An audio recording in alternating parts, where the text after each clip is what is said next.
రేపు ఉదయం 6 గంటల తర్వాత ప్రత్యేక పూజల తర్వాత ఖైరతాబాద్ మహాగణపతి శోభయాత్ర మొదలు కానుంది. మధ్యాహ్నం 1 గంటకు నిమజ్జనం పూర్తి కానుంది. ఎలాంటి ప్రమాదాలు జరగకుండా అన్ని ఏర్పాట్లు చేశామంటున్న నిర్వాహకులు. వీణా మాధురితో మా ప్రతినిధి Satish face to face. Khairatabad Mahashakti Saptamukha Mahashakti Ganapati start అయిపోయి ఒకవైపు ఇటు కర్ర తొలగింపు కార్యక్రమం జరుగుతుంది. రేపు ఉదయం 5 గంటలకే ప్రత్యేక పూజల అనంతరం కూడా ఖైరతాబాద్ సప్తముఖ మహాశక్తి గణపతి శోభయాత్ర కూడా స్టార్ట్ అవుతుంది. ప్రజెంట్ మనతో పాటు గణేష్ ఉత్సవ కమిటీ నిర్వాహకులు ఉన్నారు, వాళ్ళతో మాట్లాడదాం. మేడం చెప్పండి, రేపు ఉదయం ఎన్ని గంటలకు శోభయాత్ర స్టార్ట్ అవుతుంది? ఈ రోజు సోమవారం కదా, రేపు మంగళవారం కదా, ఈ రోజే మహాశక్తి గణపతిని ముందుకు జరిపే ప్రయత్నం చేస్తున్నారు. అవునండి, ఈరోజు కలశ పూజ అయిన తర్వాత ఈవినింగ్ వెల్టింపు స్టార్ట్ చేస్తాము. ఆల్మోస్ట్ షెడ్ అయితే పైన తీసాము. సైడ్ కర్రలు ఇంకా పెండింగ్ ఉన్నాయి. ఒక్కొక్క కర్రలు తీయాలంటే ఆల్మోస్ట్ 4 to 5 hours పడుతుంది. నైట్కి వచ్చేసిన తర్వాత వెల్డింగ్ వర్క్స్ చేసిన తర్వాత ఏదైతే వెల్డింగ్ చేసినాయని ఓపెన్ చేసిన తర్వాత నైట్కి లిఫ్ట్ చేసి ట్రైన్లో పెట్టేస్తాము. పెట్టిన తర్వాత మళ్ళీ వర్క్స్ వెల్డింగ్ అని ఫిట్ అవ్వడానికి వెల్డింగ్ వర్క్స్ కంప్లీట్ అయితే పొద్దున దాదాపు 4 o'clock వరకు కంప్లీట్ అయిపోతాయి. 5 నుంచి 6 వరకు ఒక 1 hour గ్యాప్ తీసుకొని వెల్డింగ్ అయిన తర్వాత గణేష్ మనం డెకరేషన్ చేయడానికి డెకరేషన్ మనకు 1 hour టైం ఉంటుంది. అయిన తర్వాత ఎగ్జాక్ట్ మార్నింగ్ 6 o'clock ఖైరతాబాద్ నుంచి 70 అడుగుల గణపతి శోభాయాత్ర ప్రారంభమవుతుంది అన్న.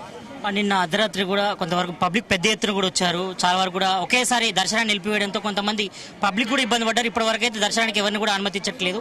దీనికి సంబంధించి కూడా ఎలాంటి ఇది ముందు రోజే అనౌన్స్ చేశామండి. పోలీస్ వారితో మీటింగ్ అయిన తర్వాత ఈ రోజు దర్శనాలు ఉండవు అని చెప్పాము. ఎందుకంటే ఇంత భారీ గణనాథం చేసినప్పుడు ఏదైతే రేకుల షెడ్యూల్ తీసేటప్పుడు కింద పడితే భక్తులకు తగిలి అవాంఛనీయ సంఘటనలు జరగొద్దన్న ఉద్దేశంతో ఆ డిసిజన్ తీసుకున్నాము. కాబట్టి ఇంకా 4-5 గంటలు అది వర్క్ అయ్యే వరకు కొంచెం అందరు దూరమే ఉంచుతాం. మధ్యలో ఏమైనా పాసిబిలిటీస్ ఉంటే ఒకళ్ళిద్దరిని అట్లా కొద్ది మంది చూస్తాము. ఎందుకంటే సేఫ్టీ ఈజ్ ఇంపార్టెంట్ మనకి ప్రస్తుతము. కాబట్టి అది వర్క్స్ అయితే ఈవినింగ్ వరకు కంప్లీట్ అయ్యే ఛాన్సెస్ మాత్రం 100% ఉన్నాయండి. ఇప్పటికే హైదరాబాద్ సిపి సివి ఆనంద్ గారు కూడా డైరెక్షన్ ఇవ్వడం జరిగింది. రేపు ఎన్ని గంటలకు శోభయాత్ర స్టార్ట్ అవుతుంది, ఎన్ని గంటలకు నిమజ్జనం జరుగుతుంది, దీనికి సంబంధించి కార్యక్రమం ఎలా ఉండబోతుంది? ఇంతకుముందు మీరు చెప్పినట్టుగా 6 గంటలకు అయితే ఖచ్చితంగా 6కు 1 నిమిషం అటు కాదు ఇటు కాదు. ఎందుకంటే ఇప్పుడు మేము పోలీస్ హ్యాండ్ ఓవర్లో ఉన్నది భగవంతుడు. కొన్ని పూజలు మనం చేస్తూనే ఉన్నాము. అయిన తర్వాత 6 గంటలకు స్టార్ట్ చేశాము అంటే ఖచ్చితంగా 11 గంటల వరకు మనము హుస్సేన్ సాగరానికి చేరుకోవాలా. ఎందుకంటే మళ్ళీ అక్కడ మనకు 1.5 hour వెల్డింగ్ వర్క్స్ ఉంటాయి. మళ్ళీ ఆ వెల్డింగ్స్ అవన్నీ తీయడానికి మళ్ళీ 1.5 hour ఖచ్చితంగా పడుతుంది. మాక్సిమం 12:30 to 1:10 వరకు భగవంతుడి నిమజ్జనం జరిగిపోతుందండి. లాస్ట్ ఇయర్ 35 లక్షల మంది పైగా భక్తులు దర్శించుకున్నారు ఖైరతాబాద్ మహాగణపతిని. ఈసారి 9 రోజుల్లో ఎంతమంది దర్శించుకోవడం జరిగింది? ఈసారి నిజంగా చెప్తున్నాను, నేను కౌంట్ చేయలేకపోతున్నాను. ఇది వరకు ఇసుకేస్తే రాళ్ళ జనం అనుకున్నాము, కానీ ఈసారి వచ్చిన జన్మం మాత్రము నదీ ప్రవాహాన్ని తలపిస్తుంది.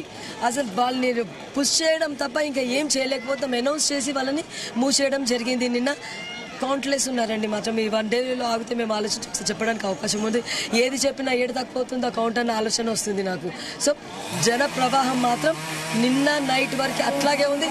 ఈ రోజు కూడా 4 sides ఉన్నారు దర్శించుకోవడానికి. కానీ దేవుడి పనులు కూడా మంచి సక్రమంగా జరగాలన్న ఉద్దేశంలోనూ భక్తులను దూరమే రిస్ట్రిక్ట్ చేస్తున్నామండి. ఇక్కడ మొత్తానికి చూస్తున్నాగా రేపు ఉదయం 6 గంటలకు ఖైరతాబాద్ సప్తముఖ మహాశక్తి గణపతి శోభయాత్ర కూడా స్టార్ట్ అవుతుంది. మధ్యాహ్నం 1 గంట వరకు నిమజ్జనం కూడా పూర్తవుతుందంటూ కూడా ఇటు గణేష్ ఉత్సవ కమిటీ నిర్వాహకులు కూడా చెప్తున్నారు. కెమెరామ్యాన్ సాగర్తో సతీష్, జీ తెలుగు న్యూస్, ఖైరతాబాద్.